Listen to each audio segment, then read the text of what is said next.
Nloale, Mavun Kozo, Ndi, bonjour, guten tag, good morning, vous êtes les bienvenus au Club de la Presse de ce vendredi, nous sommes le 15 novembre 2019. Et pour ceux qui seraient très jeunes, nous sommes à 24 heures du démarrage de ce qui est entré dans l'histoire comme grève générale illimitée qui avait démarré un certain lundi 16 novembre 1992. Les aînés en savent quelque chose. Nous allons parler aujourd'hui, nous allons faire le point de l'actualité sociopolitique et sportive aussi. Et pour cela, nous avons à nos côtés deux confrères déjà installés. Marc Aboflan, bonjour. Bonjour Sass, bonjour à tous les fidèles du Club de la Presse. Qui dirige le média en ligne Élite d'Afrique. Jean Legrand Polorini du journal Canal D, paru aujourd'hui, bonjour. Bonjour Sass et bonjour à toutes et à tous. Mais nous allons rappeler également pour nous les jeunes qui avons fréquenté certaines écoles, notamment chrétiennes, qu'il y a environ plus de 300 ans qu'il a été rappelé au ciel le Saint Jean-Baptiste de la Salle, fondateur de la congrégation des frères des écoles chrétiennes. L'événement est trop gros pour que nous n'en parlions pas. À cet effet, nous avons deux invités aussi au studio. Le frère Michel Messan, bonjour. Le micro, reprenez s'il vous plaît. Bonjour. Voilà, frère Michel Messan, vous êtes frère des écoles chrétiennes en mission en Côte d'Ivoire, mais vous avez également eu à charge toute la province des frères des écoles chrétiennes de la sous-région. Oui, exact. J'ai été de 2000 à 2005 provincial des frères des écoles chrétiennes du district du Golfe du Bénin, c'est-à-dire la province composée du Togo, Bénin, Côte d'Ivoire et de Guinée. Alors je comprends par là qu'il y a alternance à la tête de la congrégation des frères des écoles chrétiennes. Sûrement. Merci beaucoup pour nous parler également de cette œuvre. Un frère, doublement frère. Il est frère de sa congrégation, mais c'est un frère de sang. Rodrigue Tepen, bonjour. Bonjour Sass, bonjour à tous et à toutes. Je suis fier de vous quand je me rappelle le petit garnement que vous étiez à Hauteuil. Oui, c'est la vieille histoire. Et c'est la vie. Merci. Nous allons également parler des ingénieurs qui s'apprêtent à célébrer leur deuxième journée nationale. Nous avons à nos côtés pour en parler Marius Bani, bonjour. Bonjour Sass, bonjour aux fidèles auditeurs et auditrices de Canal FM et du Club de la Presse. Michel Bani qui préside le comité d'organisation de la deuxième édition de la journée nationale de l'ingénieur. Mais comment oublier les techniciens qui nous accompagnent? Michel Kokou Vitogbe Tomega qui est à la console et Jérôme Dakucha qui enregistre l'émission aussi bien en son qu'en image. Et vous savez déjà que sur le coup de 12 heures, vous entrerez en ligne sur le 22 21 33 74 ou bien le 22 20 19 68 pour co-animer avec nous qui part des questions, qui part des critiques ou encore autres contributions. Ainsi, nous voulons le Club de la Presse de plus en plus inclusive. Alors, pour méditer un peu, nous vous faisons revisiter une sagesse du terroir qui dit, Marc Aboflan, c'est une sagesse du terroir, sûrement Beck, qui dit que pour connaître le chemin, il faut interroger celui qui en vient. Bien évidemment, c'est une... Le micro ? Bien évidemment, c'est une sagesse de chez nous. Qui rappelle un peu ce qui, à mon avis, s'est passé hier à Lomé, cette fameuse rencontre de Kakma avec les jeunes. Pour suivre un certain chemin, pour être sûr de réussir, il faut interroger ou en tout cas demander à ceux qui ont déjà pratiqué, à ceux qu'on appelle communément les aînés sur cette voie-là. Merci, c'est notre terroir qui nous enseigne cette sagesse que pour connaître le chemin, il faut interroger celui qui en vient. Tout comme ces deux confrères qui sont devenus orphelins, il faut qu'ils demandent aux anciens comment un orphelin se porte. Le premier orphelin de père, c'est notre technicien Serge Yao Agbolan. il a perdu son papa, le papa qui sera enterré demain, samedi, à Gapé Centre. C'est dans la préfecture de Zio. Et puis une autre consoeur, Dorothée Tabiou, du groupe Togo Presse, qui a perdu sa maman. Les obsèques de la maman de Dorothée Tabiou, c'est en fin de la semaine dernière. Et pour guider aussi bien Serge Yao Agbolan que Dorothée Tabiou dans l'organisation des funérailles de leurs parents, cet article du confrère L'Alternative qui est intitulé « La peste des funérailles grandioses ». Nous rappelons ça, Jean Legrand, pour que et Serge et Dorothée n'aillent pas trop s'endetter pour les obsèques de leurs parents, parce que s'ils font des obsèques de leurs parents, de la ripaille, nous viendrons manger et boire, mais ils vont se retrouver seuls pour payer les dettes. Effectivement, ça, c'est pas facile de perdre un parent, de perdre un être cher. C'est vrai qu'il convient de l'honorer comme cela se doit, mais encore faut-il être raisonnable. Et ce n'est qu'en Afrique qu'on remarque un peu cette ripaille lorsqu'on a des funérailles et tout ça. On gaspille beaucoup d'argent pour un corps qui va aller 6 pieds sous terre et qui ne servira plus à rien. Pourtant, parfois, du vivant de ces personnes, on n'a pas été capable de faire grand-chose. Je crois qu'il faut quand même que les mentalités évoluent et que nous contribuions plus pour l'humain que pour les cadavres. Merci. Nous compatissons aux douleurs de Serge Yao Agbolan et de Dorothée Tabiou, mais nous les prévenons contre la peste des funérailles grandioses, surtout que la crise économique aidant, on donne de moins en moins d'argent quand nous allons aux funérailles. Même quand nous allons à la messe, les caisses des églises qui se rapetissent. Mais les prêtres et les pasteurs ont quelques problèmes pour attirer notre attention là-dessus. Les fidèles en savent quelque chose. Frère Messan, bonjour. Bonjour. Eh bien, frère Tepen, bonjour. Eh bien, vos micros ont quelques problèmes, mais ça va marcher. Nous implorons le Saint Jean-Baptiste de la salle.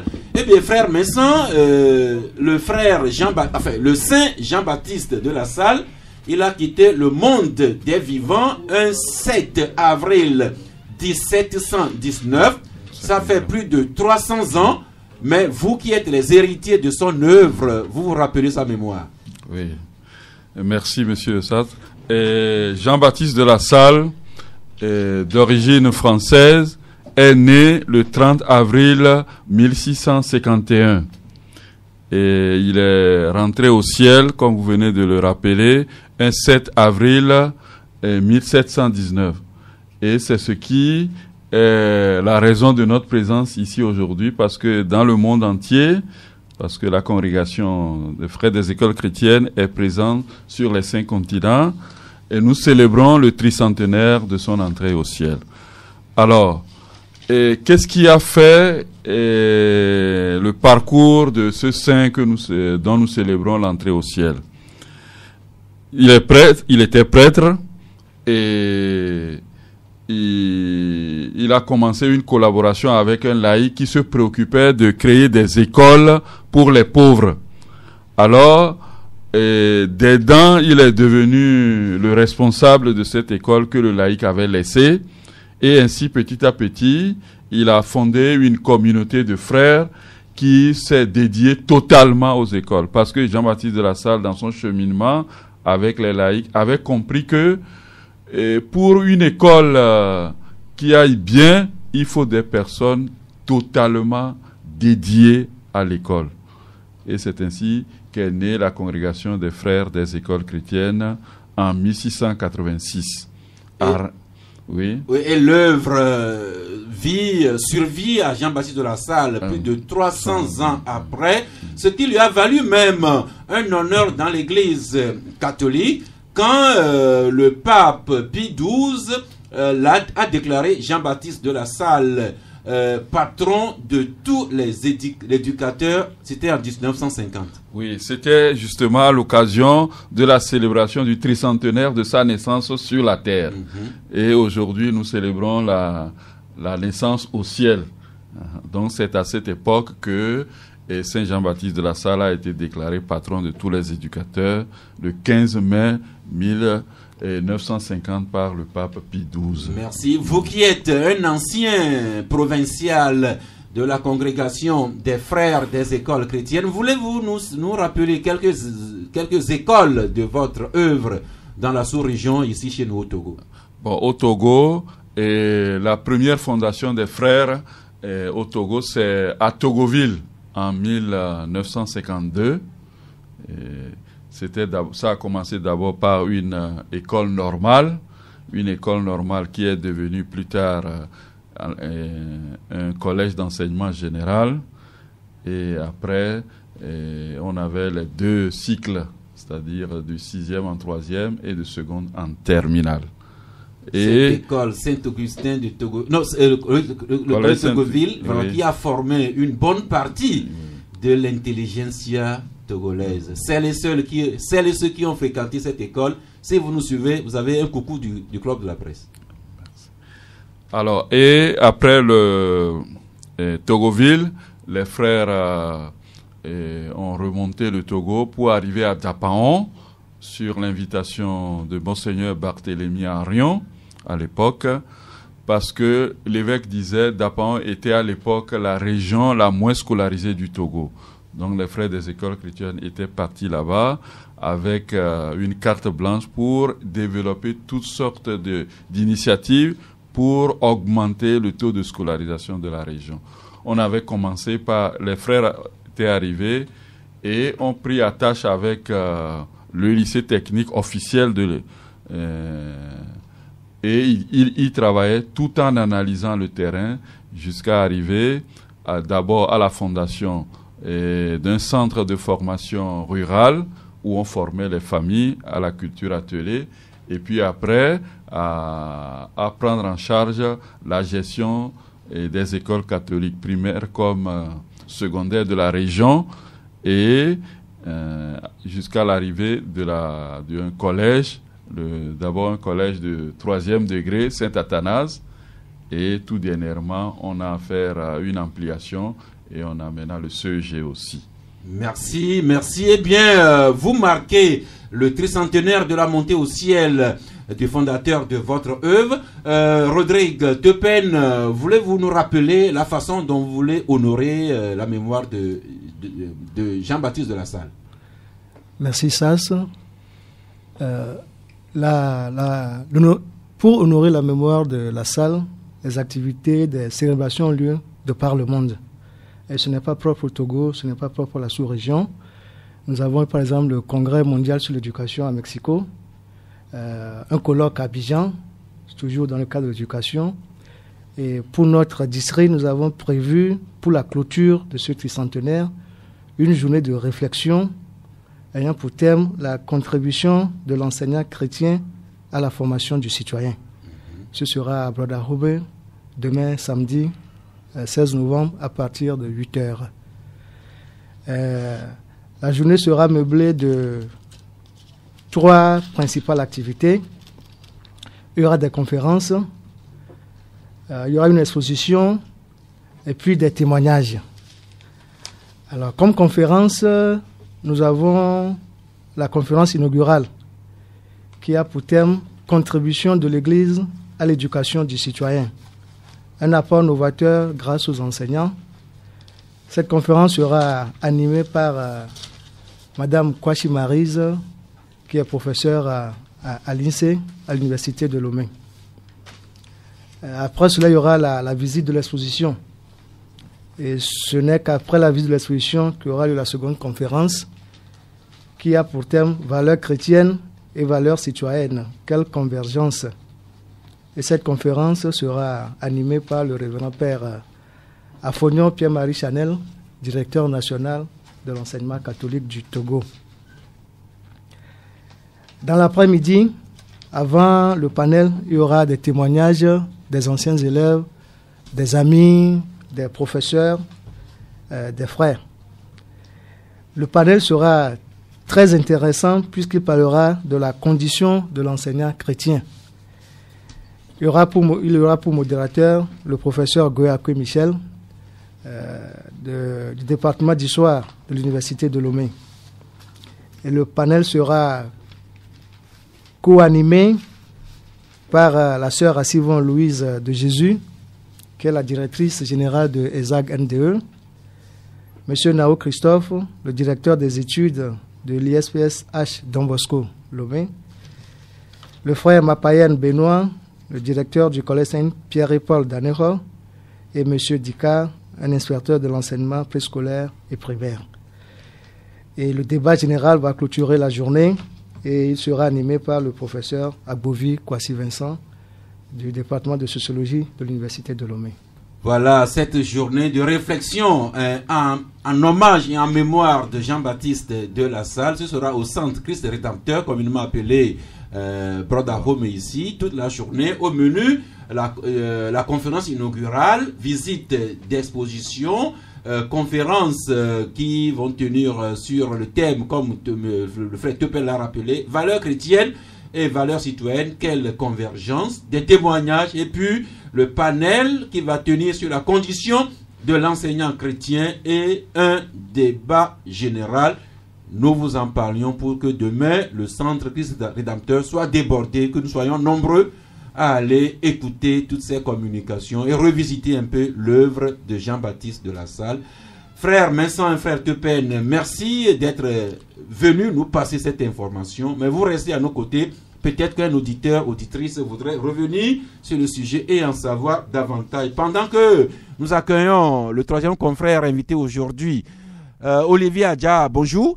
Oui, bonjour, ça c'est bonjour à toutes et à tous. Avant d'en venir à notre deuxième invité, retournons au stade de Kégué. Nous rappelons que hier, ou bien actuellement, c'est le démarrage des éliminatoires de la Coupe d'Afrique des Nations qui va se jouer en 2021 au Cameroun. Et le Togo accueillait hier l'équipe des Comores. Qu'est-ce que la presse parue ce matin en dit? Le Canard indépendant écrit donc sur ce match à la page 7. Qualification, la crispation a tué les éperviers, écrit le Canard indépendant. Pour sa part, l'Humanité, c'est le journal Humanité qui écrit lui aussi à la page 7 que les éperviers se sont montrés impuissants devant les Comores hier. Autre journal qui s'intéresse à ce match, c'est l'Union pour la patrie qui écrit à la page 5 que le Togo a été surpris d'entrer par les Comores. Nous avons perdu 0 but contre 1 et Actu Express termine et écrit Claude Leroy, la poisse des éperviers. Je ne sais pas si vous étiez au stade hier, mais vous savez que le Togo a joué et perdu hier devant les Comores. Nous entamons le tour des éliminatoires par cette défaite-là, même si c'est léger. 0 but contre 1 devant les Comores. Olivier Adja. Oui, ça c'est malheureux parce que le sport togolais continue sa descente aux enfers. Et ça fait quelques années que le public togolais, les amoureux du football, sont sevrés donc de bons résultats. Et il faut maintenant avoir son cœur très, très accroché lorsque les éperviers jouent.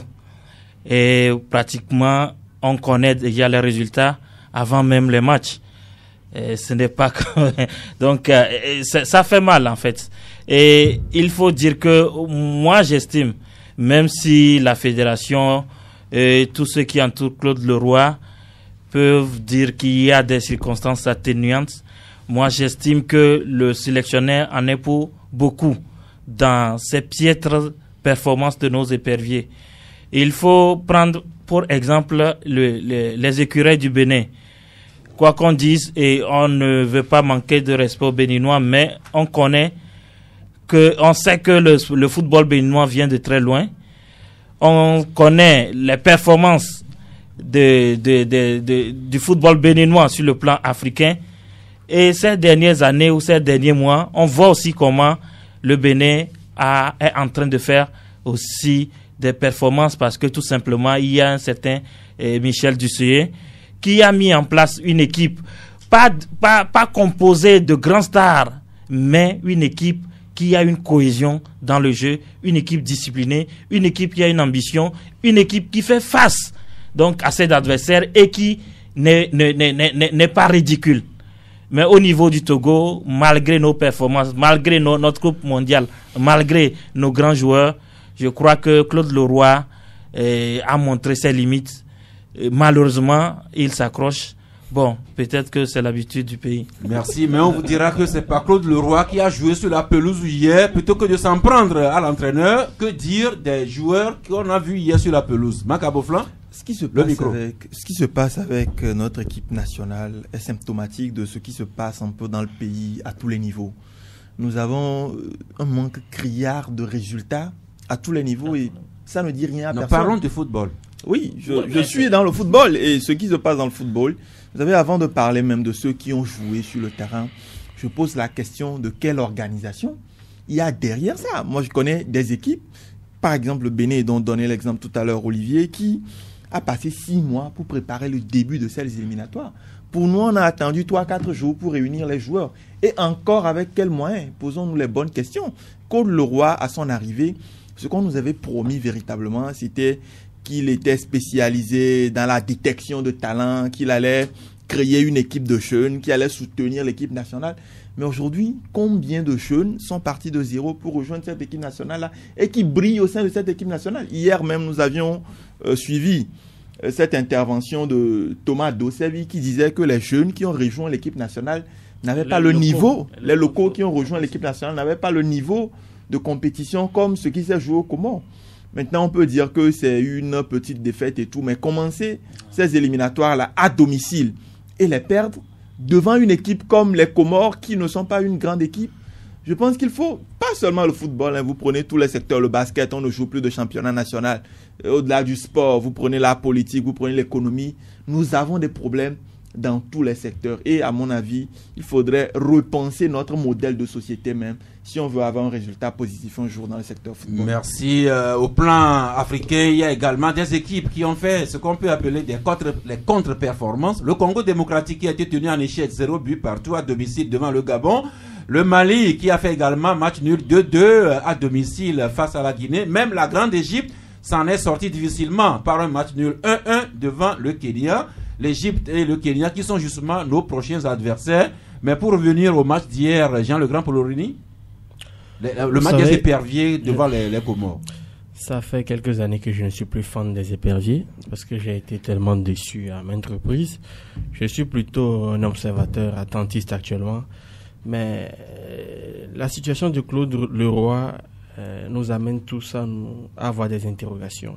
Un monsieur qui est arrivé, on nous a promis qu'il viendra faire quelque chose de magique. On l'appelle le sorcier blanc, paraît-il. Mais on dirait qu'au Togo, sa sorcellerie ne marche pas depuis qu'il est arrivé. Et c'est comme si on n'a pas la personne qu'il faut à l'endroit qu'il faut. Et vous n'êtes pas sans savoir que hier, tout le monde scandait au terrain démission Claude Leroy, démission Claude Leroy. Mais ça fait plusieurs mois que le phénomène se poursuit. La personne qui a fait venir Claude Leroy, je ne sais pas si elle est au courant, mais jusqu'ici on ne dit rien, mais Claude Leroy continue. Nous on ne sait pas si Claude Leroy est notre bitos au Togo. Il peut faire son bitos, mais quand même qu'il nous laisse nos éperviers. Au moins on pourra trouver quelqu'un d'autre pour pouvoir les gérer. Parce que, ma foi, c'est un peu désolant d'être toujours devant son écran, d'inspirer quelque chose, et à la fin, c'est toujours le statu quo. Vous êtes énervé, mais vous n'avez pas la capacité de changer le cours du jeu parce que, bon, nous n'avons pas les manettes. Ceux qui ont les manettes, qu'ils écoutent au moins le cri de tous ceux qui souffrent, parce qu'au moins le sport, même quand dans la politique ça ne va pas, à tous les niveaux ça ne va pas, au moins le sport permet de fédérer les énergies. Oui, merci. Ça, j'aimerais ajouter que en football, il y a quelque chose, il y a des calculs qu'on fait.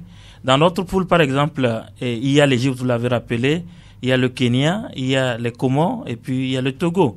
Et il faut dire que, sans leur manquer de respect aussi, c'est que les gens considèrent que les Comores, ce sont des distributeurs automatiques de points. En fait, avec eux, toutes les grandes équipes vont vouloir se mettre les 3 points dans la poche. Mais le Togo vient de rater le coche.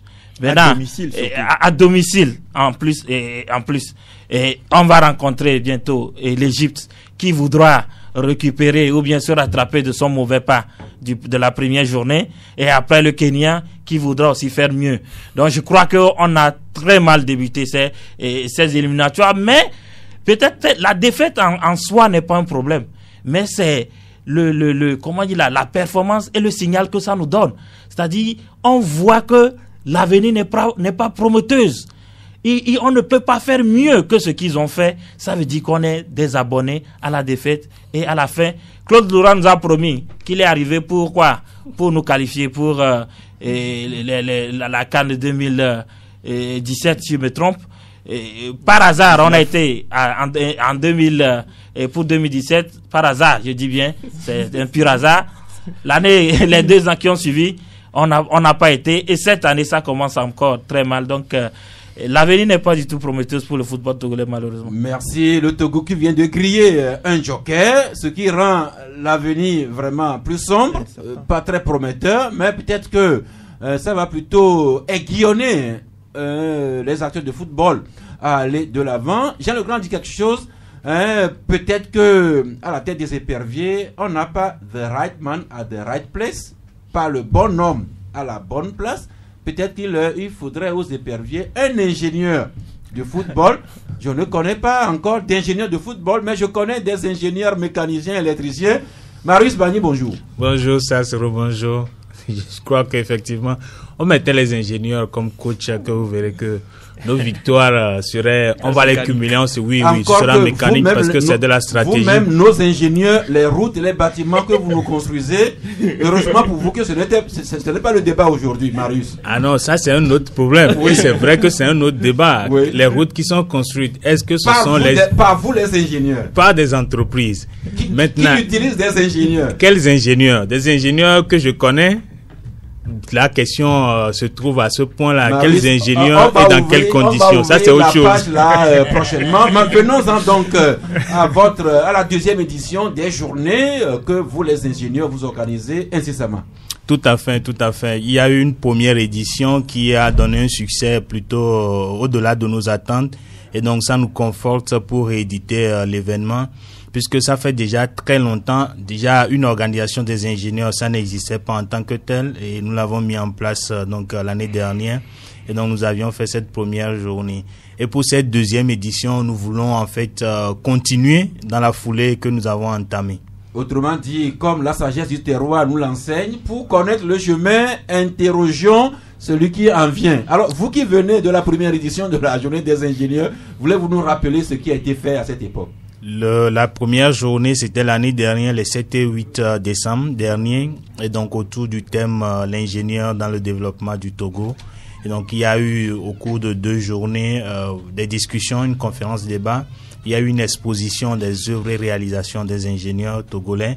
Il y a eu également une soirée de gala. On a reçu le public, surtout les jeunes étudiants, les élèves de Lomé, qui sont venus visiter donc cette exposition.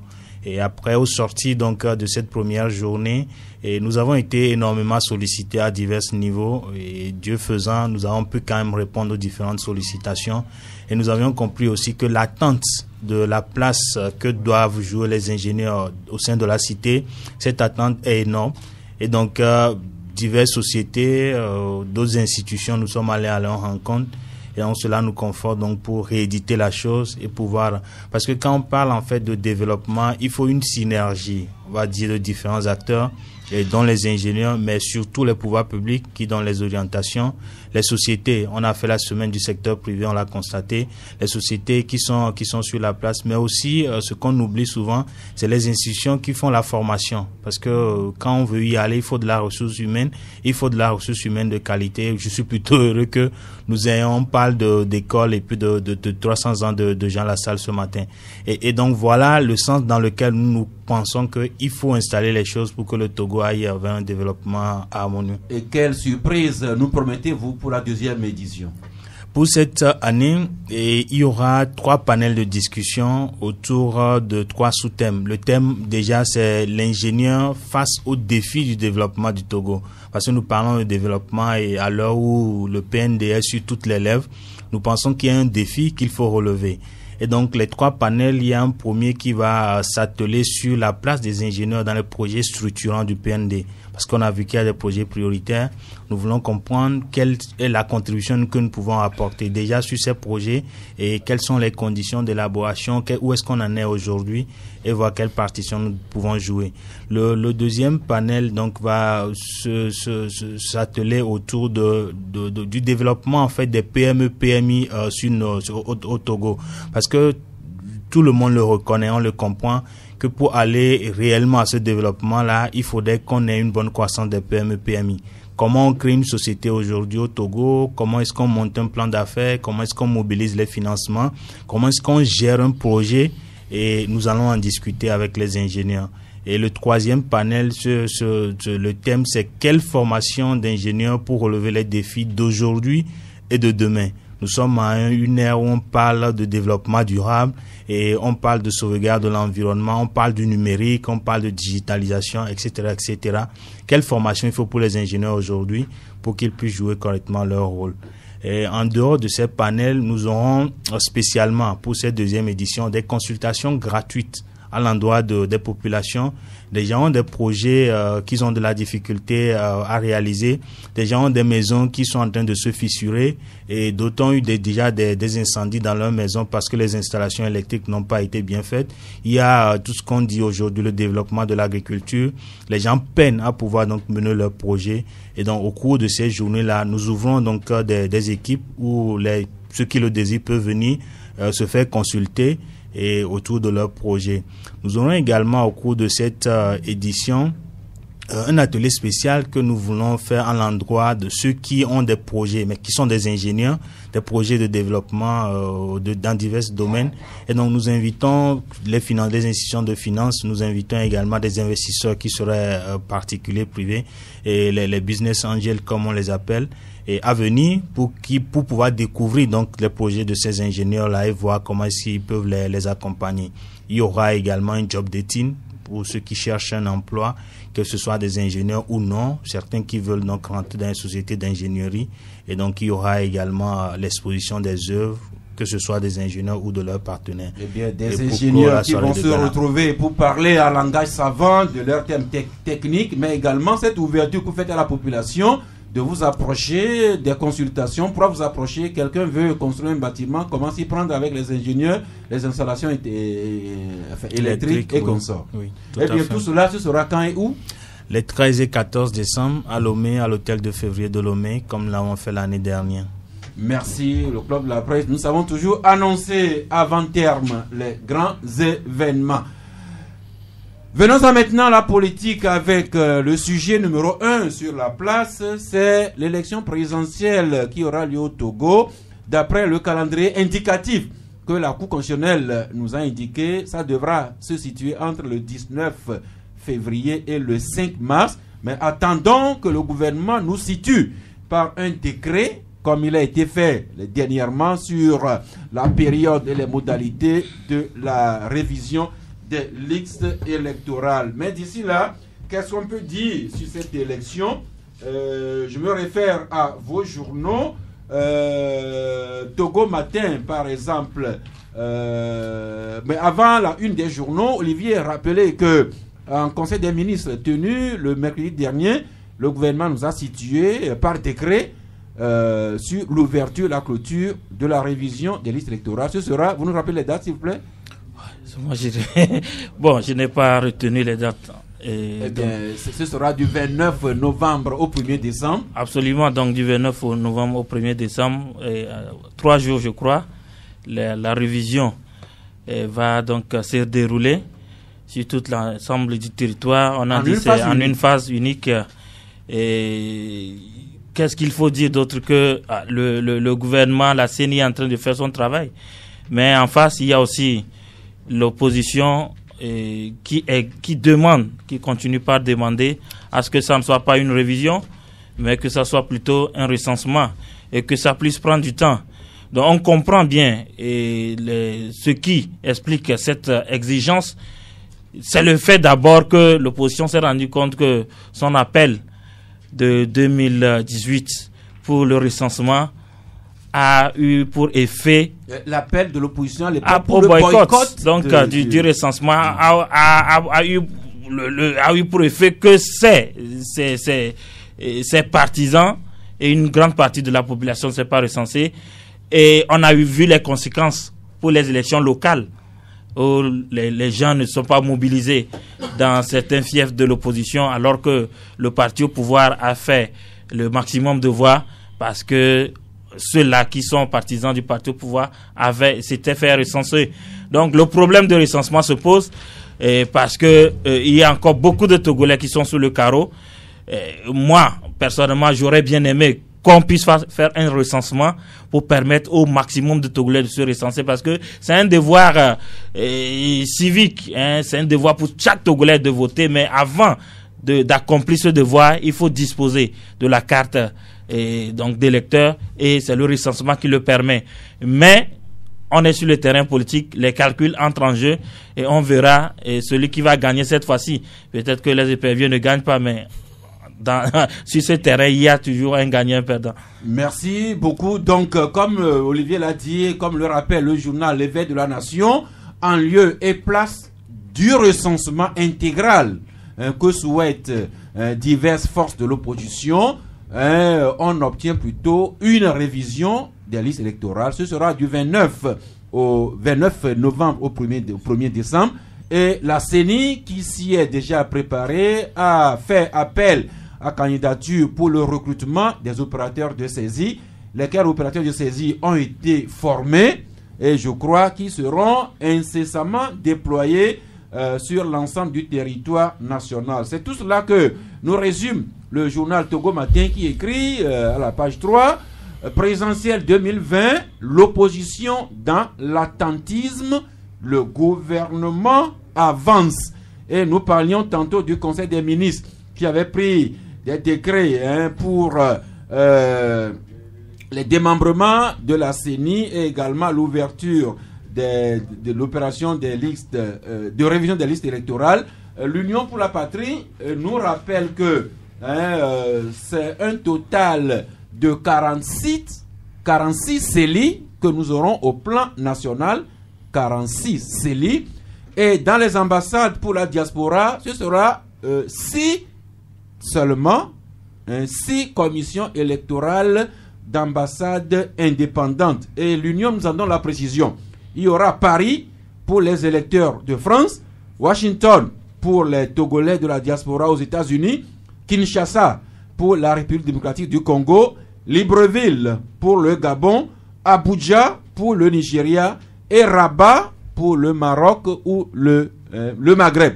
Voilà, au Togo, nous aurons 46 CELI.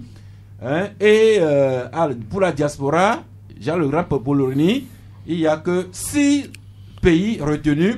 J'ai pas vu le Bénin, j'ai pas vu le Ghana, et pourtant nous avons, Dieu seul sait, si nous avons des compatriotes dans ces pays. Tout à fait ça. Je suis un peu étonné aussi, au même titre que vous, parce que je me dis qu'on a des Togolais un peu partout, et l'Afrique compte le plus de Togolais de la diaspora, notamment au Ghana. Bon, je n'ai pas vu dans ce pays qui a une vous avez CEI, et dans les autres pays aussi, je n'en ai pas vu. Mais je me dis, est-ce que avoir juste 6 CEI, est-ce que ça permettra quand même de satisfaire tous les Togolais de la diaspora? Je ne crois pas. Mais bon, je ne sais pas quels sont vraiment les critères qui ont milité. Les critères, c'est que il faut au moins, il faut d'abord que les Togolais puissent disposer des pièces réglementaires, notamment leur carte consulaire et les papiers du Togo. Et puis également, il faut qu'il y ait au moins 300 Togolais en règle dans un pays où le Togo a son ambassade, pour qu'on y ouvre une commission électorale d'ambassade indépendante. Ok. Bon, passons ce délai. Je crois que aussi que vous avez dit tantôt qu'il y aura bientôt une révision électorale. C'est pas moi qui ai dit. Bon, dans les commentaires, j'ai compris qu'il y aura très bientôt pas un recensement, plutôt une révision des listes électorales. Ce à quoi déjà beaucoup commencent par s'opposer, demandent un recensement. Je crois qu'en 2018, nous avons eu un recensement, et en 2019, nous avons eu une révision électorale. Et le recensement coûte beaucoup à l'État togolais. En 2018, beaucoup ont commis l'erreur d'inviter leurs partisans à ne pas se faire recenser. Et aujourd'hui, ils sont pris dos au mur et ils sont en train de faire des pieds et des mains afin qu'on ait un recensement. Mais comme Olivier l'a dit tantôt, il y a effectivement aussi des calculs politiciens. Et dans ce bras de fer, je crois qu'aujourd'hui, les Togolais doivent être conscients et comprendre un peu à quel type d'homme politique nous avons. Des gens qui ne sont pas vraiment très conséquents avec eux. Et aujourd'hui, qui veulent encore créer des remous. Je crois que l'essentiel a été déjà fait. On a eu des missions de la CEDEAO qui étaient arrivées l'année passée pour qu'on puisse régler totalement ce problème. Mais les gens ont sciemment voulu entretenir un semblant de brasier et qui est toujours des quiproquos. Mais à l'heure actuelle, le Togo doit avancer. On ne peut plus retourner en arrière. Et il faut que les gens comprennent aujourd'hui que le Togo va avancer et on ne peut plus continuer par faire des atermoiements et continuer par enflammer les passions. Je crois que les Togolais aujourd'hui doivent être conscients et ne plus se laisser duper. Les Togolais qui ne se connaissent pas ne vont pas se battre, s'affronter pour des gens qui se connaissent et qui se retrouvent constamment. Merci. Nous, on s'en tient au factuel. Le gouvernement a décidé ainsi. La révision des listes électorales, ce sera du 29 novembre au 1er décembre. La CENI, il travaille. Mais s'il y a évolution, on y reviendra. Mais on s'en tient à ce qui est. Tout comme on s'en tient également à nombre de candidatures qui s'annoncent. Et deux journaux visitent un peu ces candidatures. Le confrère L'Humanité écrit présidentielle de 2020, les favoris, les outsiders et les amuseurs de galerie. Et pour L'Humanité, chacun sait ce qu'il ambitionne. Canal D, il consacre également 2 articles. Canal D qui écrit lui aussi présidentielle 2020, des plaisantins, des opportunistes et autres accompagnateurs qui ouvrent le bal, et vous les suivez sur le terrain. Et également Canal D qui nous présente le profil des candidats, des inconnus aux habitués en passant par les troubadours. Macaboflan, vous avez une idée des candidatures déjà dans le starting block? Oui, je pense qu'il y a actuellement 10 candidatures signalées, en tout cas déclarées officiellement pour cette élection. Non, déclarées par les concernés, parce qu'il faut attendre la CENI et la Cour constitutionnelle pour nous situer sur le caractère officiel de ces candidatures. De ces candidatures, bien évidemment. Je disais qu'il y a 10. J'aurais aimé peut-être dire 1 ou 2 mots quand même sur le vote des Togolais de la diaspora. D'abord, le fait de choisir les pays où le Togo a des ambassades, parce que nous savons tous que nous n'avons pas d'ambassade dans beaucoup de pays. Et quand les pays où nous avons une forte diaspora, où nous avons des ambassades, ce ne sont pas tous les Togolais qui disposent effectivement d'une carte de séjour. Et donc je pense, même si ça prive beaucoup de Togolais qui auraient voulu s'exprimer dans les urnes, c'est l'occasion pour beaucoup d'entre eux de se formaliser afin des prochaines consultations électorales. Maintenant, pour revenir à ces fameuses candidatures, quand vous prenez le pléthore de personnes qui ont déclaré officiellement, qui se sont déclarés aujourd'hui candidats. 10. Nous sommes loin de ce à quoi on a assisté dans les pays voisins, le Nigeria, la Tunisie dernièrement.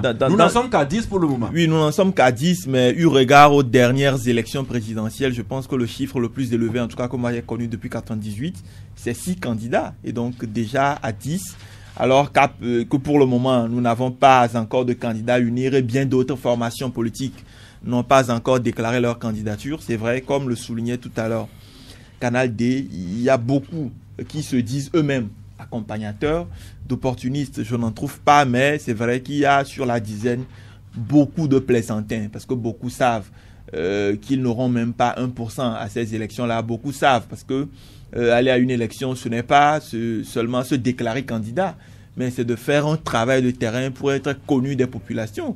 Et beaucoup de ces candidats aujourd'hui ne sont même pas connus par nous journalistes à Lomé. Et donc c'est difficile et je ne les vois pas non plus sur le terrain en train de faire ce travail de sensibilisation, ce travail de pré-campagne là, indispensable à toute réussite au sein d'une élection. Maintenant, moi je vois derrière l'aspect financier, parce que vous savez, depuis un certain moment déjà, Notre pays a pris l'habitude de financer les campagnes électorales et nous avons tous vu aux dernières élections combien chacun des candidats ont dépensé.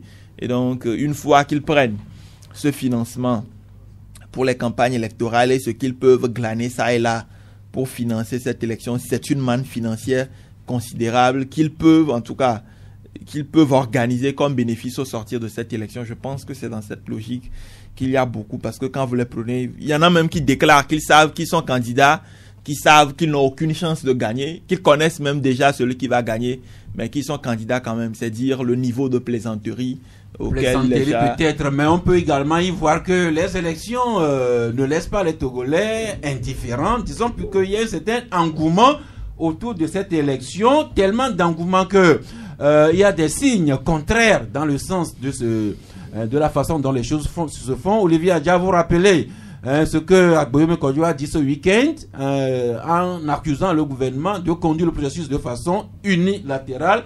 Agboyome n'est pas le seul.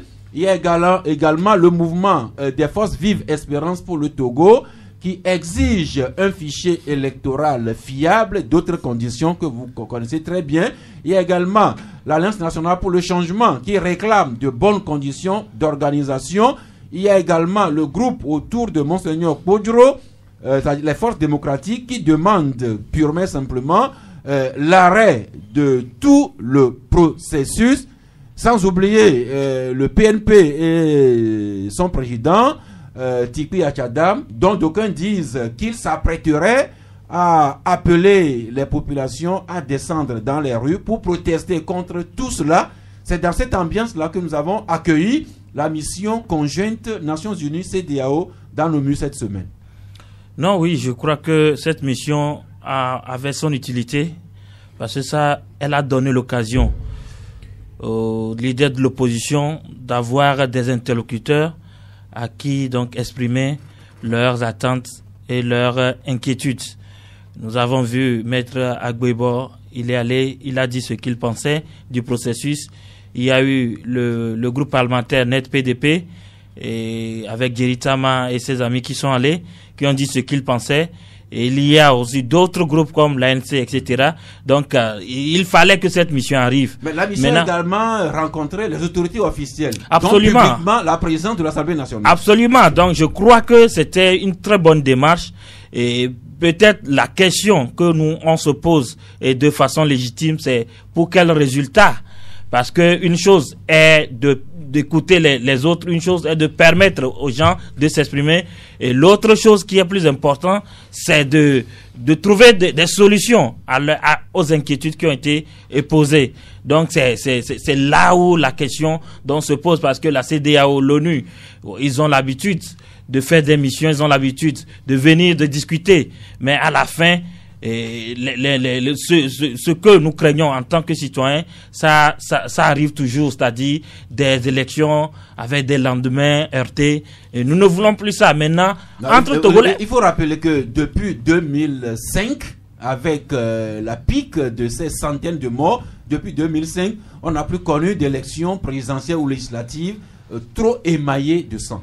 Non, c'est une façon de voir, parce qu'en 2010, on a battu le record mondial de marche après les élections. C'est le Togo. On a fait 5 ans de marche et le pays a été totalement paralysé. Les activités ont été paralysées. Donc il ne faut pas oublier ça. Peut-être l'élection de 2015 s'est plus ou moins bien passée parce que Jean-Pierre Fabre n'avait pas estimé vouloir trop manifester en 2015, mais on ne sait pas, au lendemain des manifestations d'août 2017, l'élection présidentielle au Togo, c'est cette échéance qui pose problème beaucoup dans notre pays. Donc prions. Et entre Togolais, on peut aussi discuter. Qu'est-ce qui nous empêche en fait d'attendre d'abord l'extérieur, d'attendre une mission de la CEDEAO ou de l'ONU avant de pouvoir exprimer nos inquiétudes? Pourquoi entre Togolais, entre frères, nous, on ne peut pas s'asseoir et dire voilà le gouvernement et le parti au pouvoir avec ses émissaires, l'opposition avec ses représentants ne peut pas s'asseoir et discuter de cette question-là. Il faut aller à des élections, mais il faut bien organiser ces élections, il faut qu'elles soient transparentes, il faut qu'elles soient acceptées de tous. Ça, c'est un élément qui participe à à la quiétude au lendemain de ces élections. Je vais finir, vous avez posé une question qui est importante, c'est que pourquoi cet engouement autour de ces élections? Actuellement, on a jusqu'à une dizaine de candidats. Moi, j'ai peut-être une piste de réponse, c'est que les réformes ont donné de l'espoir aux Togolais, ont donné de l'espoir à ceux-là qui ont une ambition, je ne sais pas, politique et l'ambition de gouverner ce pays, que s'ils ont la chance, on a deux tours, ils peuvent aller et au deuxième tour se coaliser donc pour pouvoir faire face à qui ils veulent. Maintenant, est-ce que ça va se jouer comme on le pense? Ça, c'est une autre paire de manches. Oui, ainsi, quand le moment sera arrivé, Olivier disait tantôt que les Togolais ont toutes les difficultés pour s'asseoir entre eux, discuter. Mais autre chose, même les émissaires étrangers qui nous arrivent, quel est le regard que nous jetons sur eux? Comment est-ce que nous les regardons? Quelle confiance nous leur faisons ou nous ne leur faisons pas? Sur la dernière mission conjointe ONU, la CEDEAO, le Canard indépendant écrit que des Togolais désignent la mission de la CEDEAO et de l'ONU, pendant que l'alternative écrit, lui, balaie des missions de la communauté internationale à Lomé, le retour des marchands, tout simplement. Jean Legrand, ça veut dire que déjà avec ces titres-là, on a une idée de ce que certains Togolais pensent de ces missions de médiation, ou bien de facilitation, ou bien seulement de bonnes œuvres.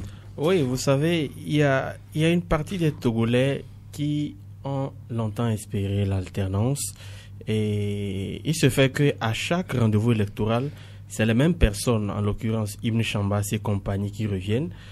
Il est encore revenu, et les mêmes personnes montent déjà au créneau pour dire qu'ils ne sont pas d'accord. Voilà, nous les comprenons d'une part, mais il faut également dire qu'actuellement, Ibn Chambas ne vient pas en son propre nom, mais c'est parce qu'il est représentant du secrétaire général de l'ONU. C'est à ce titre qu'il vient au Togo. Mais il faut également dire que l'année passée, en 2018, ce sont les mêmes Togolais qui ont demandé à ce que la communauté internationale se préoccupe de notre cas. Mais oui, il faut rappeler qu'actuellement, il y a la C14, ou ce qu'il en reste. Je crois également le mouvement des forces démocratiques Espérance pour le Togo qui demande qu'une mission onusienne vienne jusqu'à certifier les résultats de l'élection présidentielle avant publication. Non, je crois qu'il ne faut pas qu'on en arrive là, parce que... Non, je rappelle juste ce que les gens demandent. Bon, ils sont dans leur droit, mais je crois que nous sommes quand même un État souverain. Il n'y a que l'année parce que la CEDEAO était là. Ils ont demandé à ce que la CEDEAO soit là pour confirmer. Malgré tout ce travail, des gens ont recusé le travail de la CEDEAO. Et maintenant, qu'est-ce qu'ils veulent de plus? Je nous pose la question à tous. Qu'est-ce qu'ils veulent de plus? Qu'est-ce que la CEDEAO va encore faire? Après tout le travail qui a été fait, les gens n'ont pas été d'accord, ont trouvé que non, la CEDEAO a pris parti. Maintenant, vous réclamez encore que ces institutions internationales reviennent. Et dès que les résultats sortiront, qu'est-ce que vous direz encore? On demandera maintenant que le pape lui-même vienne certifier les élections? Merci Marc Abouflan. L'ambiance devient de plus en plus, enfin, j'en ai pas dit électrique, mais les mots commencent à voler de plus en plus haut. La tension monte de plus en plus, du moins dans le verbe, jusqu'à ce que Monseigneur Podjoro a déclaré hier et que reprend le confrère l'évêque de la nation qui écrit « Qui en voudrait à Monseigneur Podjoro ?» Et l'évêque de la nation écrit que hier jeudi, Monseigneur Podjoro a laissé entendre qu'il y aurait des menaces de mort sur sa propre personne et l'un de ses collaborateurs, Macabouflan. Quand de telles choses se disent, alors que nous sommes à environ 3 mois d'élection présidentielle, ça veut dire que une ONG nous parlerait d'alerte précoce. Oui, bien évidemment. Je pense même qu'il y a une commission nationale qui est mise sur pied et présidée par Monseigneur Bariga, qui devrait travailler en tout cas sur alerter sur les éventuelles menaces à la paix ou les éventuels sujets qui peuvent porter violence pendant cette période électorale. Alors quand vous analysez tout, vous savez, avec l'arrivée de ces diplomates, eux ils sont dans leur rôle naturel, c'est de visiter les pays qui devront faire une élection l'année prochaine et un peu de voir l'état d'esprit. Maintenant, nous connaissons tous notre relation de Togolais ou d'opposition togolaise avec cette communauté internationale qu'on appelle au secours et en même temps qu'on vilipende ou en laquelle on ne croit pas. C'est aussi ce rapport dualiste-là que nous avons avec cette communauté internationale. Maintenant, pour revenir à la curieuse personnalité de Monseigneur Kpodjoro et à ses récentes sorties, il y a quand même un certain... Non, Marc, Monseigneur Kpodjoro, il est sur la place depuis longtemps, il est tout sauf curieux. Avec tout le respect que je lui dois, j'estime que ces sorties, ces derniers temps, sont assez curieux pour un prélat. Donc, je préfère que ces sorties soient curieuses et que lui-même garde toujours toute sa dignité. Mais quand vous prenez ces dernières sorties, d'abord, il y a eu la tentative de trouver une candidature unique au sein de l'opposition, en tout cas de ceux qui ont accepté se rallier à lui. Ensuite, il y a eu cette demande de suspendre le processus. Je me demande s'il y a un rapport entre le fait de n'avoir pas trouvé cette candidature unique et cette demande de suspendre le processus. Et j'ai été très étonné qu'il y ait 2 ou 3 jours qu'il ait dit qu'il était menacé de mort, par qui il n'a su le dire. Mais il est allé plus loin en disant que si quelque chose lui arrive... Lui arrivait lui arrive. Je parle français. Le président de la République serait tenu pour responsable de tout ce qui pourrait lui arriver. Et quand vous analysez cette portion de phrase-là, qui sort, Monseigneur Kpodjoro, quoi qu'on dise, avec tout le respect qu'on lui doit, vous savez, il n'est plus vraiment jeune. Et c'est quelqu'un qui est déjà au 3e octogénaire bientôt. Et donc, l'âge aussi pourrait le pousser loin. Et aujourd'hui, nous sommes dans une sorte... Il est en train de mettre les Togolais dans une sorte d'état d'esprit que tout ce qu'il arrivera demain à Monseigneur Kpodjoro, que ce soit naturel ou planifié, les gens vont voir derrière une main politique. Et ça peut conduire rapidement à autre chose. Maintenant que la présidence ait eu écho de ce que Monseigneur Kpodjoro dit et qu'il n'y ait pas eu de communiqué, qu'il n'y ait pas eu de réaction, qu'il n'y ait pas eu des mesures qui soient prises pour assurer la sécurité de Monseigneur Kpodjoro, parce qu'au-delà de tout ce qu'il dit, si quelque chose lui arrive demain, vous savez, au-delà du fait que l'Église s'est détachée de lui, il ne faut pas oublier que c'est quand même l'archevêque émérite de la ville de Lomé. Et donc, si quelque chose lui arrive, beaucoup tiendront indirectement pour responsable ceux qui l'accusent aujourd'hui de lui en vouloir. Il faut clarifier cette position.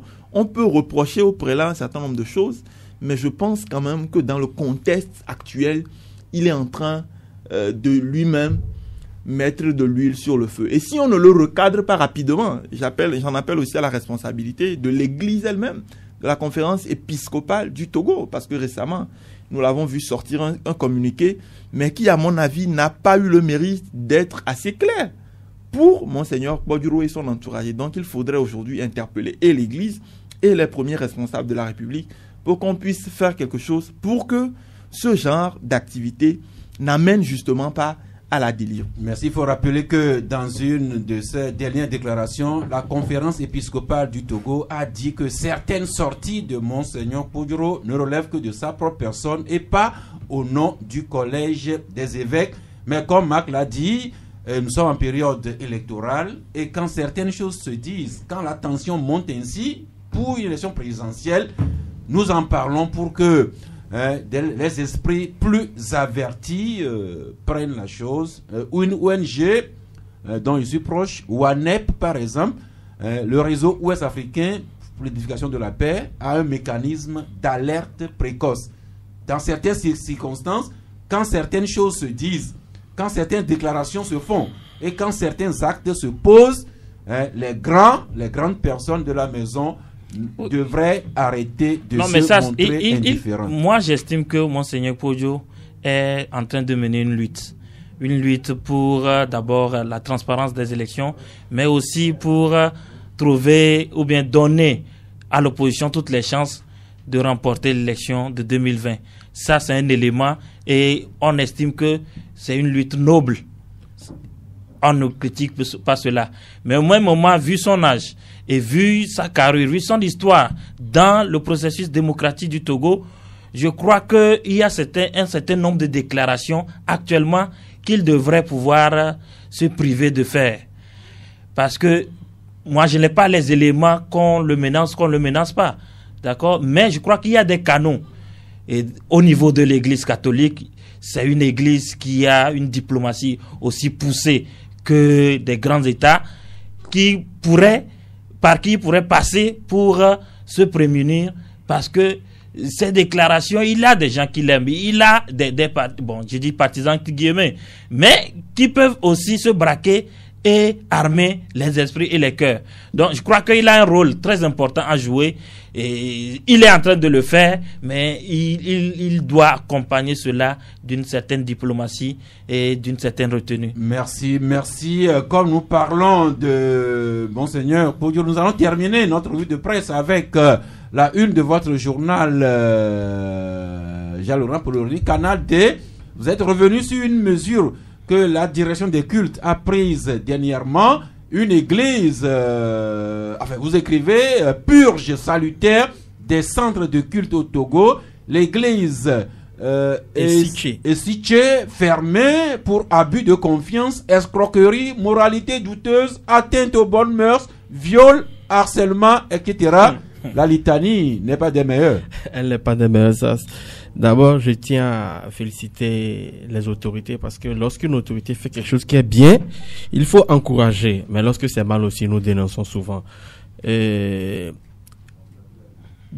quelques mois environ, la direction des cultes, le ministère de l'administration territoriale sous la houlette de la direction des cultes a entrepris de faire une purge indécente de culte au Togo, d'enlever les brebis galeuses, parce que vous savez, dans tous les secteurs, nous avons les bonnes personnes comme les brebis galeuses, et plusieurs églises ont été fermées il y a quelques mois pour nuisance sonore.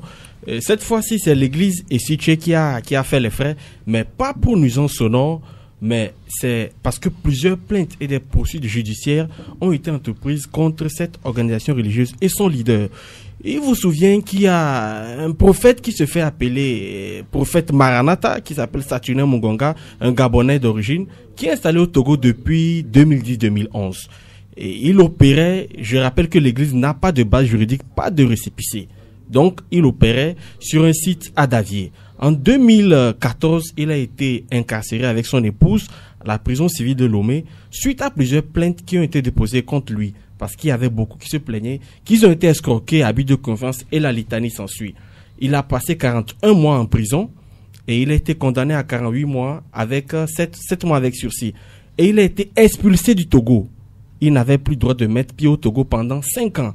Mais il se fait que malgré son expulsion du Togo, le monsieur a continué avec ses frasques. Et il continue à résister au Togo? Non, il est au Ghana, sa base arrière au Ghana. Et tenez-vous bien, il est enregistré au Ghana comme homme d'affaires. Mais au Togo, il est pasteur. Il se fait appeler prophète Maranatha Machia. D'un pays à un autre. Et de là, beaucoup de filles sont venues se plaindre au niveau de la gendarmerie nationale et de la police, comme quoi il aurait abusé d'elle. Beaucoup se plaignent de harcèlement, de menaces de mort. Je vous dis ce qui se passe de source sûre, pour reprendre les propos d'une autorité. Il a parlé de pratiques abominables, qu'on ne pouvait plus tolérer les pratiques abominables de quelqu'un qui se fait passer pour un homme de Dieu, mais qui n'en est pas un. Et c'est sur ce cas que nous nous sommes penchés. Nous avons voulu alerter le public afin que les gens sachent où ils mettent les pieds. Parce merci. On va lire le reste dans votre journal. L'église est située fermée pour abus de confiance, escroquerie, moralité douteuse, atteinte aux bonnes mœurs, viol, harcèlement. Même la Bible parle des faux prophètes. C'est le problème. Nous pauvres là. Nous pauvres humains, comment identifier le bon prophète du mauvais? That is the question.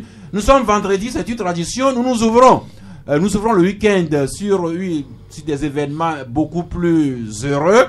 À ce niveau, avant l'ouverture des antennes, un ami que nous accueillons, Big Ben, bonjour. Correct. Bonjour, Sas. Vraiment correct. Yes. Très tazoniquement correct. Ni abus de confiance, ni escroquerie, ni moralité douteuse, ni atteinte aux bonnes mœurs, ni viol, ni harcèlement. Oui, c'est vrai. Là, c'est la bonne humeur. Ah oui, c'est la bonne humeur. Eh bien, vous êtes artiste, grand ami de Canal FM. Eh bien, vous associez à cet événement que notre collègue et ami David Agboati organise dimanche prochain. Oui, effectivement. Donc, on est en train de faire une préparation pour l'émission Canal Matin. Donc, on va partager le feeling ce dimanche, le 17, dans le jardin, tout juste à côté du centre communautaire de Belaba. Donc, on est en train d'inviter tout le monde pour venir déguster la fête. Oui, parce déguster la fête. Déguster la fête. Nous enregistrons le français. Là, ok, j'en profite en même temps, ça là, c'est déjà passé, j'en profite en même temps pour saluer nos chers artistes qui sont là actuellement à la direction de la culture. On est en train de former une fédération nationale de la musique togolaise. Là, je salue Agboti qui est actuellement le président de la commission. Il y a Jenny Djela qui est la vice-présidente. Ils sont là nombreux. Nicolas, ils sont là nombreux. Ok. Donc pour revenir à la fête Canal Matin, ce sera le dimanche dans les jardins du centre communautaire de Baie. J'apprends qu'il y aura un pique-nique. Ah oui, effectivement. Il y aura à manger. Oui. Il y aura également des artistes. Il y a déjà 3 béliers qui sont là. 3 béliers. 3 béliers qu'on va tuer le jour là. Ceux qui ne mangent pas les béliers. Il y a encore la chèvre aussi. Il y a la chèvre. Ah oui. Il y a aussi les herbes, les poissons. Effectivement, les herbes même, les herbes là. L'herbe là même. Il y a herbe. Voilà. Disons herbe les dans légumes, herbe. Les légumes, il y a les herbes aussi. Ne pas confondre avec d'autres herbes. Et puis il y a des artistes qui viendront nous faire leurs prestations. Oui, c'est ça. Et puis je peux dire que vraiment c'est un moment assez délicat pour les chers branchés, parce que moi je ne fais que prôner de paix dans mes chansons. Là j'ai déjà fait un festival de musique pour la paix le 6 septembre passé à Bassa, précisément dans l'hôtel Bassa quoi. Donc pour dire que bientôt c'est les élections présidentielles. Non, on a déjà beaucoup parlé des élections. Venons à la fête du dimanche. Fête de dimanche. Ah, ça c'est déjà dit parce qu'on dit trop parler c'est maladie, c'est déjà annoncé. Il faut que tout le monde fasse la fête dans les jardins du centre communautaire. Voilà. Pour venir. Voilà. Prestation des artistes. Des artistes. Moi-même je serai là. On va David Agboti va animer en direct. Voilà, le maître de cérémonie, il va animer en direct. Même je pense que toi-même tu seras à la SAS Gaoutu. Ah bon? Ceux qui ne. Je suis invité. Tu es invité. Je ne savais pas. 100%, tu es invité. Merci. Ouais, il faut venir. Merci. Voilà. Donc, nous avons essayé de faire beaucoup en un. On a parlé du tricentenaire de la montée au ciel de Saint Jean-Baptiste de la Salle avec cette conférence. Cette journée de réflexion qui va s'animer au Christ rédempteur. Les frères Vincent et Tepper nous en ont parlé. Les ingénieurs qui vont organiser leur deuxième journée mondiale les 13 et 14 décembre prochains. On a écouté Marius Bagné là-dessus. On a fait le tour du match Togo-Comore d'hier. Et également le tour, selon la presse, de la présidentielle 2020. On a fini avec la fête Canal Matin le dimanche prochain au centre communautaire de Baie. L'un ou l'autre sujet doit vous intéresser. En ligne déjà, Rodrigue, bonjour. Bonjour. Oui. Comment vous allez? Vous savez déjà que nous débordons d'énergie ici. Ça c'est vrai. Je salue sur le plateau. Merci.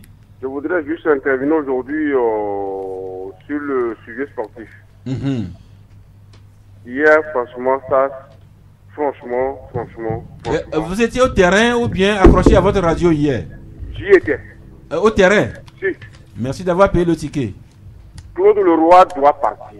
Ce monsieur n'a plus rien dans ce pays. Franchement, ce monsieur n'a plus rien à voir dans ce pays. Vous savez, c'est-à-dire, on a mal.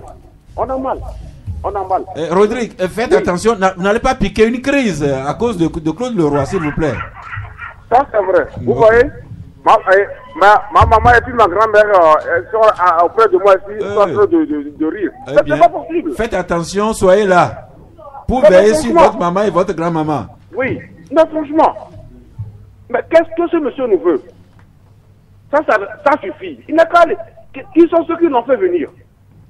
Je voudrais faire interpeller aujourd'hui, peut-être pour une dernière fois, le chef de l'État et son conseil sportif. Ceux qui ont contribué à l'arrivée de ce monsieur, pardon.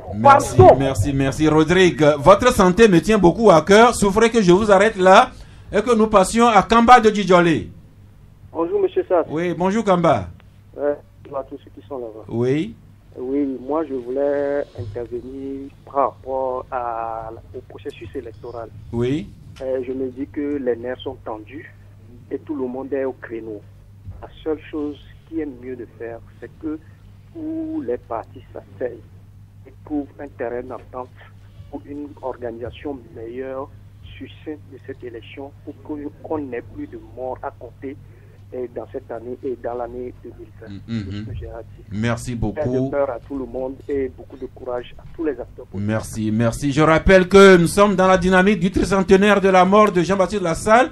Les ingénieurs sont avec nous. Il y a le sport, la fête de Canal Matin et puis naturellement le processus électoral. Dieudonné, bonjour. Bonjour. Oui. Oui, je voudrais intervenir. C'est quel sujet? Au sujet de Monseigneur Padro. Oui. Monseigneur Padro est en train de faire un travail et que beaucoup, j'entends les gens le critiquer. Je voudrais dire que Monseigneur Padro, c'est un prélat. Et tout ce qu'il fait, il le fait parce qu'il est en train de voir quelque chose. Quand nous prenons le régime, que Monseigneur Padro est en train de, je ne sais pas s'il faut dire, le critiquer, ce régime a fait beaucoup de choses. Les gens ne voient pas ce que ce régime est en train de faire. Les manifestations passées, beaucoup de personnes ont été tuées. Les gens ont été emprisonnés. Et beaucoup de choses que ce régime a fait, je ne veux pas tout parler. On ne voit pas ça. C'est ce que Monseigneur Padro est en train de voir. Et il dit que vous avez gouverné plus de 50 ans. Que quelqu'un d'autre aussi vienne faire. Pour qu'on voit si les choses peuvent changer autrement.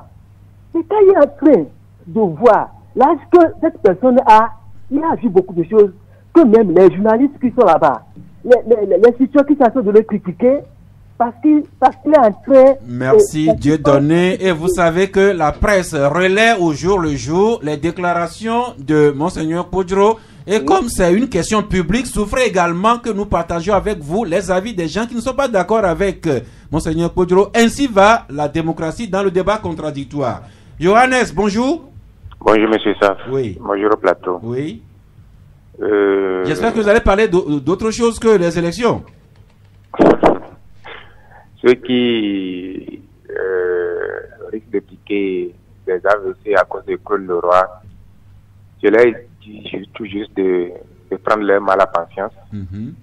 Il nous suffit, lorsqu'on fera tout pour faire partir M. Faure Gnassingbé, eh bien les deux iront. Ah bon? Il y a un rapport entre Faure Gnassingbé et Claude Leroy, qu'il reste ou bien qu'il parte? Vous ne connaissez pas le rapport? Non, moi je ne vois pas ça. Si Faure Gnassingbé ne veut pas le faire partir, puisque c'est lui qui l'a fait arriver, ben, nous prenons notre mal en patience, puisque le monsieur même ne veut pas partir aussi. Ben, nous allons tout faire lorsque Faure Gnassingbé partira, et bien on verra bien. Merci Johannes, mais vous savez, dans l'émission, nous sommes contre tout ce qui a l'allure de menace, d'intimidation. Ce n'est pas bien. Faire partir Faure Gnassingbé, mais je rappelle que pour faire partir Faure Gnassingbé, ce sera dans les urnes que les Togolais iront s'exprimer démocratiquement. Et toutes nos émissions, c'est que les élections s'organisent très bien de façon transparente. Merci beaucoup. Un autre auditeur en ligne, Justin de Kanyikopé, bonjour. Oui, c'est Justin de Kanyikopé, Jimo Bobo Kranto. Oui. Bon, j'ai quelque chose pour la déclaration de Monseigneur Padro. Oui. La déclaration que Monseigneur Padro de faire, bon, c'est une vraie déclaration. Donc, j'ai une question à poser à vos confrères qui sont dans le studio. Posez la question. Oui. Quels sont les rôles du gouvernement dans cette déclaration de Monseigneur Padro maintenant? Parce que Monseigneur Padro, ce n'est pas quelqu'un, bon, ce monsieur a le titre d'évêque, ça c'est à part. Mais il a... Oui, l'ami Justin, vous avez écouté que Marc Aboflan souhaitait vivement que le gouvernement réagisse pour situer l'opinion sur la déclaration de Padro qui dit craindre des menaces de mort.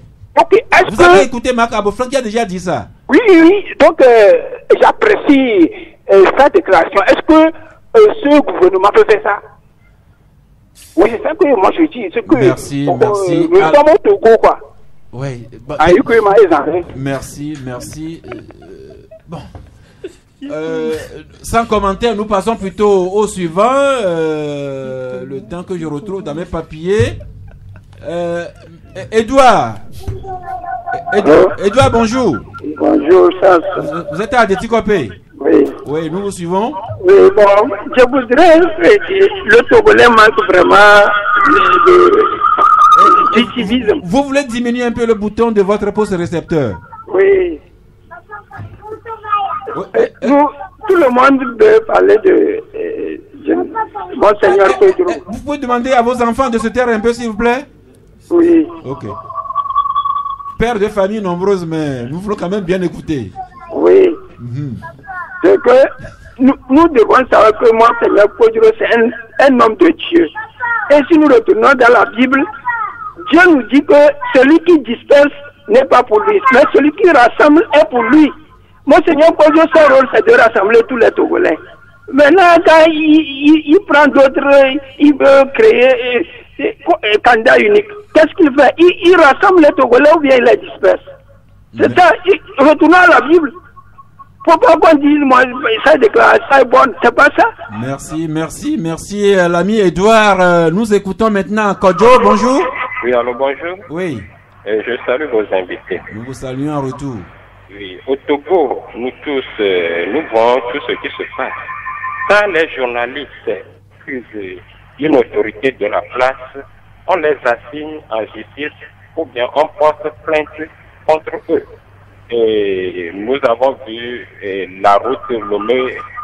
Vous voulez intervenir directement sur une question débattue aujourd'hui? Maintenant, notre père, Monseigneur Pedro, a identifié ceux qui ont brûlé le marché. Il a parlé du chef de l'État et le général et autres là. Pourquoi ils ne veulent pas assigner Monseigneur Pedro en justice? Merci. Je vous en prie. Je rappelle que Marius Bagny, au nom des ingénieurs avec nous, les frères Vincent et Tepen, qui nous invitent à la journée de réflexion demain. Tepen, vous nous rappelez le thème central de la journée de réflexion demain en mémoire de Jean-Baptiste de la Salle? Il s'agit de la contribution de l'enseignant chrétien à la formation du citoyen.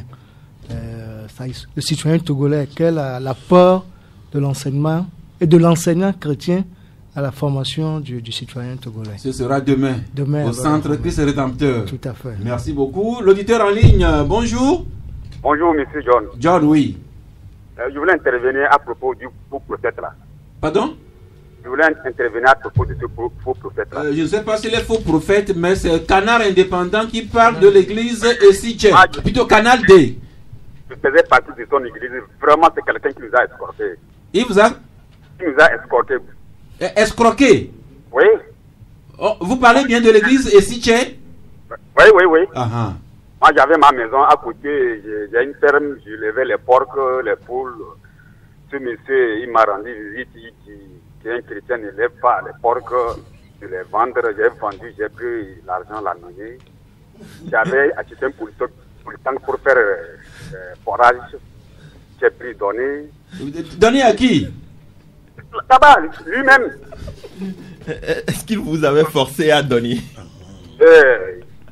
Je te dis, il a fait beaucoup de crimes. Il a commis beaucoup de crimes. Il a escroqué les gens. Alors justement, est-ce que vous aviez porté plainte contre lui en ce temps-là? Je vais porter plainte contre lui, actuellement il n'est pas au pays. C'est ça aussi le citoyen. Le citoyen doit pouvoir user de ses droits dans de telles circonstances. Il est venu mes poules, j'ai pris tout, je l'ai donné. L'argent, il m'a vendu un tricot, un simple tricot noir à 20 000 francs. Et vous avez payé vous-même? Il a dit, nous avons fait là-bas.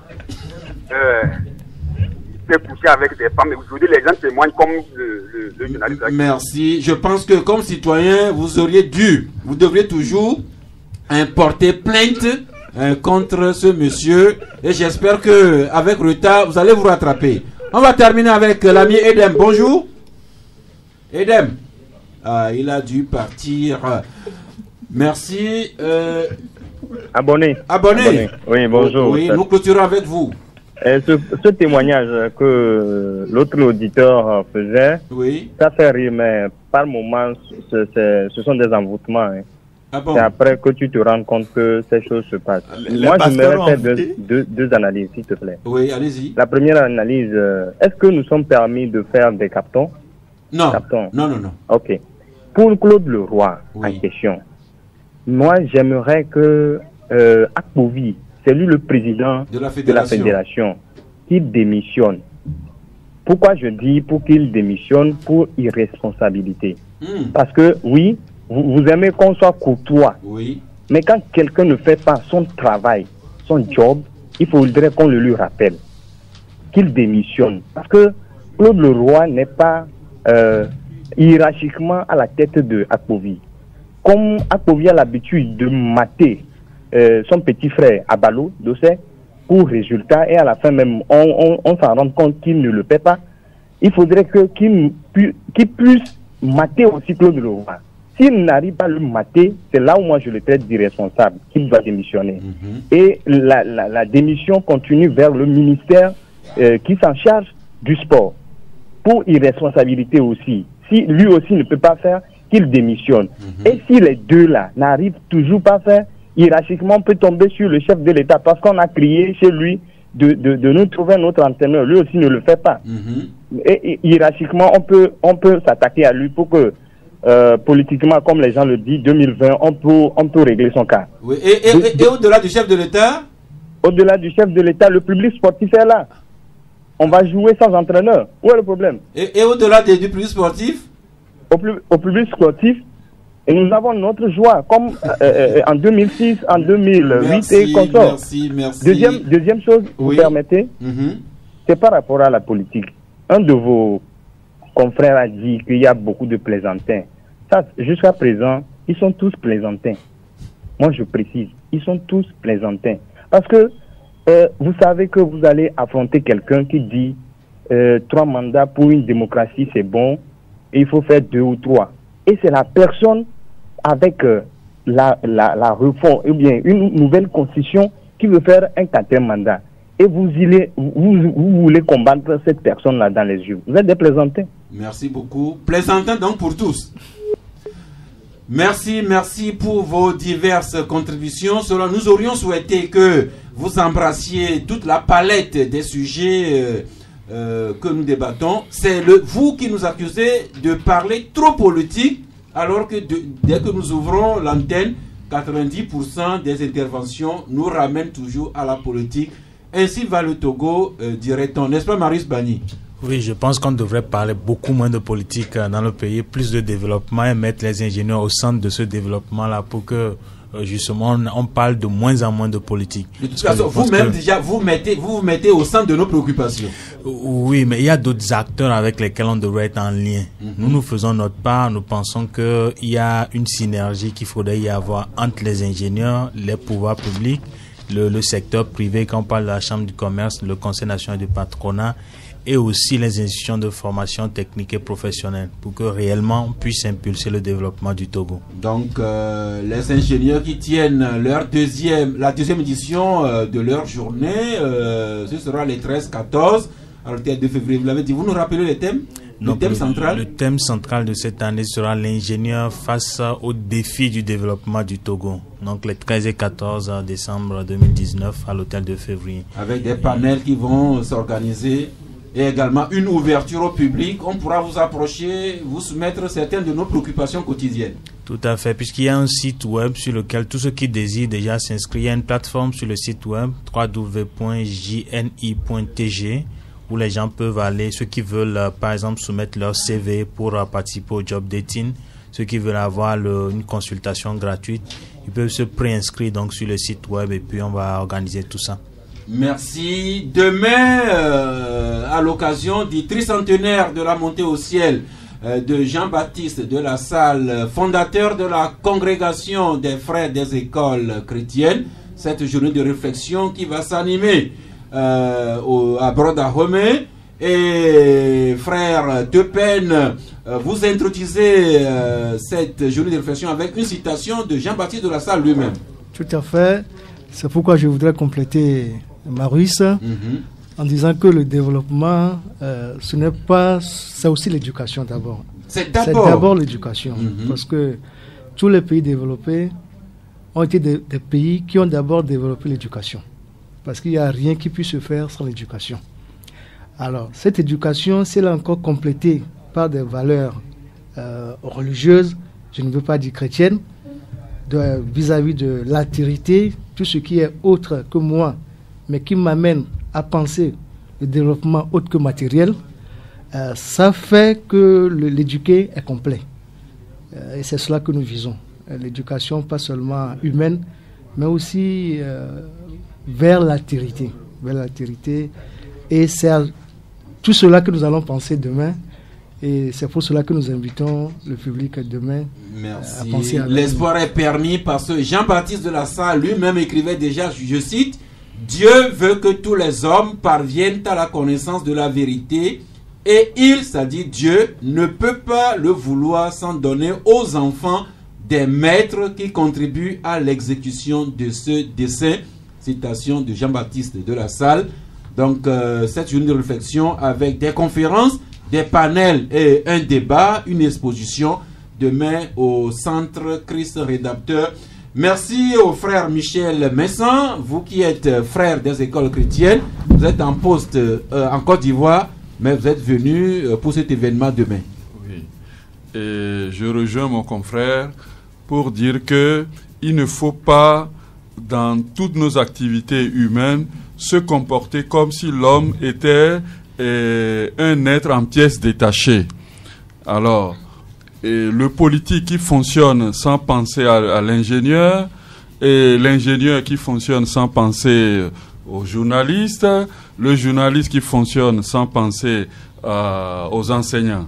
Nous devons tous fonctionner en synergie et savoir que notre cible, c'est l'homme. Merci. L'homme qui n'est pas une pièce détachée, l'homme qui a de temps en temps besoin des moments de détente, comme la fête de Canal Matin, qui va avoir lieu dans les jardins du centre communautaire de Baie dimanche prochain. Yes, c'est vrai, c'est sûr. Il faut venir. Il faut venir. Voilà, la fête sera vraiment belle et bien lieu. On dit souvent, quelle que soit la physionomie du mouton, la fête aura ça sera, oui. Merci, merci. Je ne sais pas si j'ai fait une méprise. J'ai salué Serge Abolan qui enterre son papa demain. C'est Dorothée Broum. Dorothée Broum qui a perdu sa maman et qui sera enterrée en fait. Je ne sais pas si j'ai prononcé un autre nom à la... Ah non, Dorothée Tabiou, que votre papa vive éternellement. C'est Dorothée Broum qui est orpheline de sa mère et que nous allons enterrer la semaine prochaine. Marc Aboflan, votre carton? Je n'ai pas de carton, mais juste cette invitation cordiale que je voudrais adresser à tous les natifs d'Ekui, en tout cas qui sont invités cordialement à une réunion dans la maison du sieur Dikpo ce week-end pour préparer ce qu'ils appellent Savi Habobo. Merci. Et puis c'est cette localité sur la bordure nord du lac Togo dans la préfecture de Vaud. Jean Legrand Polorini. Oui, je vais terminer sur la même lancée que mes prédécesseurs. J'invite les politiciens entre griffes plaisantins à ne plus considérer les Togolais comme des inintelligents, mais à mettre le développement au cœur de leurs actions. Et je conclus en adressant mes salutations à M. Gini et à tout le personnel de la société de la SOGEMEF. Merci. Et surtout, nous-mêmes, arrêtons de nous comporter comme des pièces détachées. Nous sommes un ensemble, un tout uni, aussi bien le corps et l'esprit. Toutes nos condoléances à Serge Agbolan et à Dorothée Broum. Pas Dorothée Tabiou, mais Dorothée Broum qui a perdu sa maman. Bon week-end pour nous autres. Et si nous sommes en vie, et nous l'espérons encore, nous serons dans ce studio le lundi prochain à 11h. Souhaitons qu'il en soit ainsi. Dites Amen.